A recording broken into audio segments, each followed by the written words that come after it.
What's going on, everybody? It is your girl Tammy Talks here on Tammy Talks TV. For those of you that are listening, thank you so much for checking out the podcast, subscribing to the podcast. I'm doing both at the same time, so I have my mic set up. For those of you that don't know, my podcast is available on iTunes. Search Tammy Talks, and you'll be able to subscribe and different things like that. What I want to try to do is kind of do them simultaneously. So I think that'll be a good look. So a lot of times you may see me actually holding the mic. Otherwise I have it kind of positioned forward. But I actually wanted to talk about the VH1 Divas special that aired tonight. I don't know what the fuck VH1's definition of a diva is. But I'm confused, disturbed. Like I just don't get it. When they refer to the show as VH1 Divas, are they referring to the people performing or the people that they honor? I guess maybe that's where the confusion comes in, because the performers tonight, I don't know if we should call them divas. Just being honest. Let me just go through the top of the show. I'm only going to do some of the highlights, the stuff that I actually found interesting or whatever. Adam Lambert as a host. Now, I remember he was on American Idol. To my knowledge, he did not win. He didn't win. He came in. He was runner-up, if I believe. But I don't know if he's really considered a diva. I don't know why he was hosting the show. Not only that, Adam Lambert had 3 goddamn performances. No. I got so sick of seeing Adam Lambert. His first performance was Let's Dance by David Bowie. He did a great job with that. I thought maybe it was just his opening number. But then he came back out for the Donna Summer performance, and he did the Madonna tribute, which I'll get to those later. But Adam, I mean, I have nothing against Adam. His face was beat to capacity. He looked great. I loved his blazers. His outfit changes they were okay. But I just don't know if he should have been the only singer that performed that many times. Like that kind of bothered me a little bit. Kelly Clarkson, huge fan of Kelly. I'm not a fan of her blonde hair though. I noticed when she first went blonde on duets. And I was like, I think Kelly's better as dark hair or brunette. She's better that way, but nonetheless, Kelly's vocals are always on point. Kelly Clarkson, not to be confused with Kelly Rowland. But Kelly Clarkson sounded wonderful. Sierra, excuse me, Sierra came out and did her Michael Jackson tribute mashup. I don't know what that was. Performance started off strong. She had the dancing on point. I mean, Sierra dances phenomenally. Can't take that away from her. But it was like she merged into that basic ass song that she had. I don't even know the name of it, but I'm not a fan of it. And it was like when she went into the performance of her song, it was like her vocals went downhill, her dancing became subpar. It's like I think the song sucks, and I think that may be what's bothering her stage performance with it. But I mean, I think if Sierra would have done a huge dance tribute to Michael Jackson, that would have been dope. Merged it in with some of her own swag, some of her own style, that would have been dope. But it just seemed like as her performance went on and on and on, she just kind of like she lost sight of it, lost sight of the bigger goal, I guess you can say. Maybe, I'm not sure, but I mean, she overall she did a good job. Could have happened better, absolutely. Kerry Hilson, Adam Lambert, and Kelly Rowland did the Donna Summer tribute. Kelly Rowland looked gorgeous. We'll say that. I love the big hair on her. She performed Donna Summer's song Beep Beep, which, while Donna Summer did dance song, quick songs, she had the vocals behind it. You would think that Kelly didn't go through Matthew Knowles' Destiny's Child boot camp. Like, didn't she go through the same vocal training, the same stage presence, the same everything as Beyonce coming up? It's not evident in Kelly's solo performances. In her defense, and in all the performers' defense tonight, the band music was so loud that a lot of their vocals did get kind of drowned out. I don't know if VH1 should have turned up their mics, or I thought that was what stage check was for. But it just, a lot of times the singers kind of got washed out. Their voices kind of got swallowed up. But Kelly, and then Carrie Hilson, I don't know what the hell that was. But she sang down the song, "Work Hard for the Money." She sang that one. For Carrie Hilson, I think she did a good job. Carrie's not a strong, in my opinion, she's not a strong ballad person. So I think Kelly did great. If her mic was turned up a little bit more, you know, we would have been able to enjoy it more. Adam Lambert sang both of them out of the water, which, let's go back to Kelly Rowland, that should not happen. You are a product of Destiny's Child, one of the top girl groups.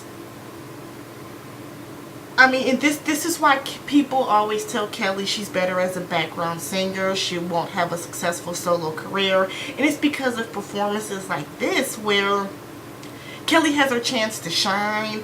She has her chance to go all out and let the world see, you know, Beyonce's not the only star in Destiny's Child, but she does these subpar, piss poor performances, and then it kind of ruins, and, you know, it kind of solidifies the thoughts that people already have in their mind about her. The Donna Summer's tribute as a whole, I'm gonna give a C-. Donna was like the queen of disco. She deserves way, way better than what was displayed. I wrote some notes. Let me see. I saw the notes I had about that. Aside from Kelly and Carrie Hilson, she just be embarrassed that Adam Lambert outsang them on that, in that tribute. The last song they saved together, which was The Last Dance, he outsang them. Not saying that Adam Lambert isn't a good singer, but Kelly and Carrie, don't let a man outsing you in his falsetto, in his soprano. Don't do that. Miley Cyrus looked a fool. Now I must have missed the entire memo, the blog sphere eruption when she cut all her hair off, but she looked horrible. She reminded me of Pink when Pink first came out and she was a hardcore rocker, and Pink is an edgier person, so for her that's fine, that's believable. But Miley, you're a product of Disney, you're Hannah Montana, you have songs called The Climb. That's just, I mean, the rocker look does not, it doesn't fit Miley Cyrus. The performance was, to me, it was okay. I'm not familiar with the song, but I just think that it just wasn't Miley. Go back to your original recipe. Go back to the formula you had before. I'm not saying stay being Hannah Montana. You've grown up and she's what, 19, 20, maybe 21 by now. That's fine. But the complete from apples to oranges that she went from what she was doing before to this rocker look, it's too quick. You have to transition into that so that people kind of get a chance to watch you progress into that. You can't go from singing The Climb to singing whatever hardcore rock song you were singing today with the short dyke haircut and then the leather vest or whatever that was with the spikes on it. It wasn't believable. Miley's talent, she's very talented, but the rocker look, she's not there yet. She's not there. Then it was this random performance with Natasha Bedingfield and Iggy. I'm not even gonna try to pronounce her name, which I thought she was a rapper. Could be wrong, but I don't know what that was. It was so much screaming. I couldn't make out what the song was.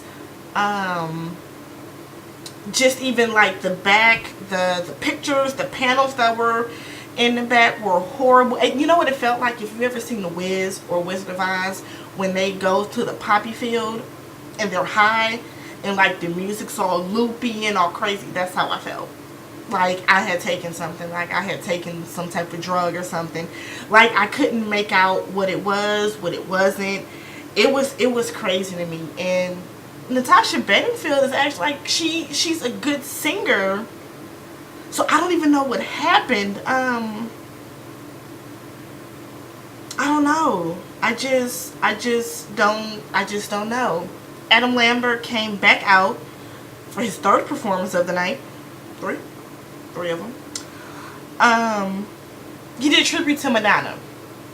Again, the mic issue that VH1 had where the performance mics were turned way down low and the band's music was here. I couldn't make out what Madonna song he was singing. Aside from the fact that I was kind of irritated that he was back on screen, because why not bring... I've never understood why so many singers and artists get recycled at award shows and tribute shows anyways. There are so many singers in the world. There's just no reason for stuff like that to be recycled constantly. I can't comment on the performance. Like I said, I have no idea what song he was singing. I do know that it was a Madonna tribute. Adam sings wonderfully, but if it would have been nice to hear him enunciate the words and actually hear what he was actually singing, but I mean that's not his fault, that's VH1's. And then the Whitney tribute. Now I thought Brandy was going to perform because bottom of the screen down over there it said Brandy's Whitney tribute. So I assumed that Brandy would sing, being as though she put out a new album. She's trying to bust back into the music scene, but nope, she just kind of introduced Legacy, Jordan Sparks, and Melanie Fiona to us. Jordan Sparks sang I'm Every Woman. I love Jordan Sparks, love her voice. I think she's very, very underrated. But Jordan Sparks is a ballad singer. Fast songs like I'm Every Woman, they don't really fit her voice. But I mean overall she did a good job. But if they would have gave her a different Whitney song to sing, or maybe a slower Whitney song to sing, it would have been out of there. Because what award show was that? I don't remember, but she sang I Will Always Love You, and she did a very, very good job. It's just that I don't know who picks the songs for people. I don't know if Jordan Sparks picked the song herself, or if VH1 said, because I know they kept saying that it's like a dance tribute tonight, but really no one danced aside from Sierra, so I don't know what that was about. But I don't know if VH1 said we want you to sing this song, or if Jordan Sparks picked it. But it just, to me, it just wasn't the right song for her. Melanie Fiona. I'm surprised Melanie Fiona can sing a song that isn't depressing. Every song that Melanie Fiona has sang, every single she has put out has been super, super, super, super depressing. She's a great singer, but it would be nice to hear her sing. I mean, the song doesn't have to be super happy, but let's not sing about someone cheating on you or your heart's being broken or something like that. So her singing, and she sang I Want to Dance with Somebody. She started off great with that. She came up through the audience. It was dope. But then it started to merge into It's Not Right, But It's Okay, and Melanie lost me. She lost me. Her vocals were shaky. Like Melanie Fiona, again, is a ballad singer. She's someone who sings ballads. Like she's not on stage dancing. She's not on stage doing all that movement. So for her to sing those, more upbeat, up-tempo songs, it just didn't match her voice. Legacy then came out and sang How Will I Know? And listen, Legacy can sing any song you give her and it will sound phenomenal. Phenomenal, phenomenal, phenomenal. Honestly, I think Legacy was the best part of the show. Her vocals were on point. The song was good. I didn't like the overall techno theme dance beat that they gave to the Whitney tribute. But as far as the tributes go, I think that the Whitney one was the closest to being, the best one. It's just, Lettucey did an awesome job, but overall, Whitney Houston has not had a proper tribute still.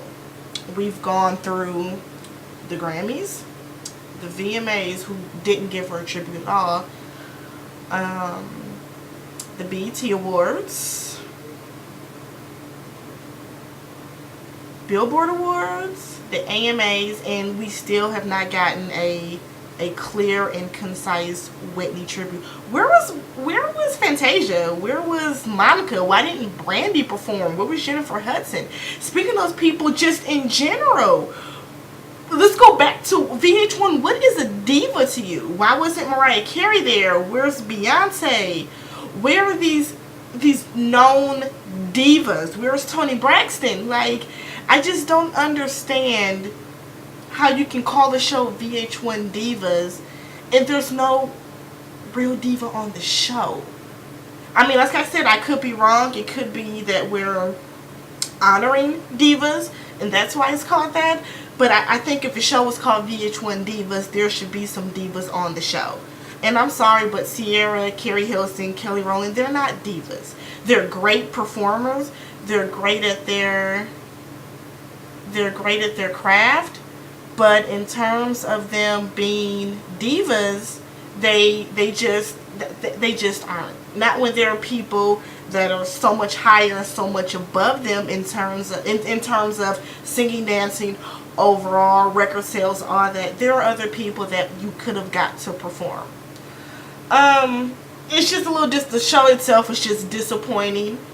I mean, it was entertaining to watch for the most part, but I'm not even going to talk about Pitbull. I'm not a Pitbull fan, so I didn't even watch that part of the show. But I would just love to know how you guys felt about the show. What do you guys think about the show? Leave your comments down below. Be sure to follow me on Twitter at TammyTalks.